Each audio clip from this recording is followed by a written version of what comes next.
Pitanje broj 2. Da li se spremate za malu maturu? Možda ne direktno, ali indirektno. Koliko para trošite na istu? Mislim pripremu, ne na maturu. Jer kad biste na maturu trošili, to je već drugo pitanje. To onda dolazi u onaj sektor korupcije, a to nije tema danas. Nego, da li zaista verujete u to da se mala matura može pripremiti i ne plaćajući onolike cifre raznim profesorima koji to rade van svojih školskih ustanova? Mislim drže časove. I sad dolazimo do onog ključnog pitanja koje se odnosi na oni koji su na pragu zrelosti, ali da li su na pragu zrelosti ili ne, to je pitanje za širu raspravu, ali nekada je prvi ispit zrelosti bila ta mala matura, jel? Mi je doduše nismo ni imali, koliko se sećam, mi smo imali maturski rad tek negde na kraju srednje škole, ali tako bilo? Ja sam imala malu maturu i meni je ove godine 20 godina od završetka osnovne škole. Zaboravimo koliko ja imam godina u ovom trenutku, Siki, mi nismo imali malu maturu, nismo. Evo, nismo. Sad ovako, mala matura definitivno predstavlja nekima i problem. Pripremiti se za malu maturu na neki način može da bude i mamipara, može da istera poprilične novce iz onako opustošenih džepova roditelja naših osmaka, ali zato imamo i mogućnost besplatne pripreme online.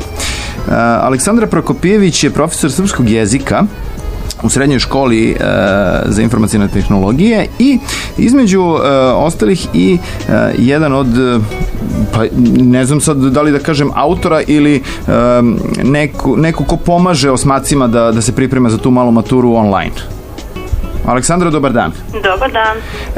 Ja vam pre svega želim dobrodošlicu kod nas u šetnju, u talasanje. Sad, kažite vi meni ovako, da li se pokazalo, odnosno kako se pokazalo sve ovo što se dešava, a to je mogućnost da se sprema taj završni ispit sa tablet računara, malte ne i u gradskom prevozu kad imate vremena?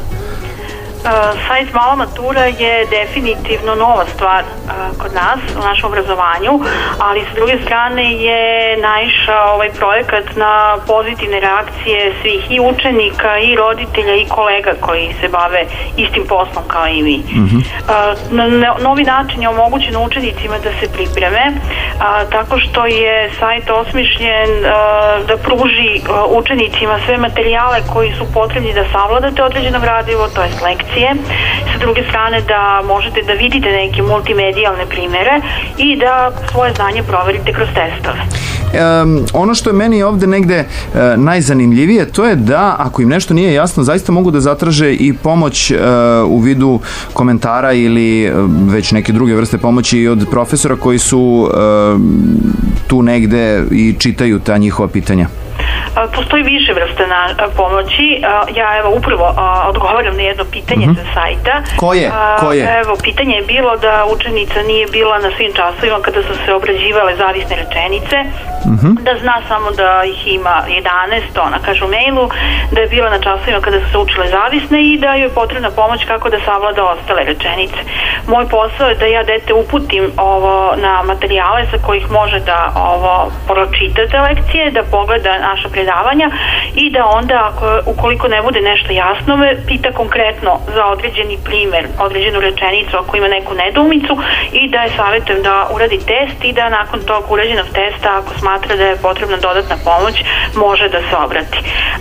Pored toga, oni postavljaju pitanje preko Facebook stranice, a prošle godine smo imali kao dodatak, kao pomoć, live stream emisije, gde profesor predaje određenu lekciju na interaktivnoj tabli sa puno primjera i dete može da u realnom vremenu gleda tu lekciju, ali da može i kasnije da se vrati na to. Pored toga, chat konsultacije su vrlo zanimljiva priča, profesori online ulaze u chat sobu učenici koji tog trenutka žele da sarađuju i onda se postavljaju pitanja, svi učestvuju u tim odgovorima, u objašnjavanjima i vrlo često nam se desi da u toku te chat konsultacije malte ne učenici sami jedni drugima krenu da odgovaraju na pitanja i da objašnjavaju. Mene to jako podsjeća sad na onu situaciju u kojoj praktično kroz neku igru i druženje navedemo dete da samo uči, a ne da ono što se kaže pod moranjem ide na časove. Naravno, prosto deca više nisu iste dece koje su bila pre mnogo godina. Potrebno je da im priđete na neki zanimljiviji način, da im date što bolji primer i da ih navedete na to da oni sami dođu do određenih zaključaka i da sami shvate neke stvari koje će kasnije biti potrebne da bi uradili drugačiji zadatak.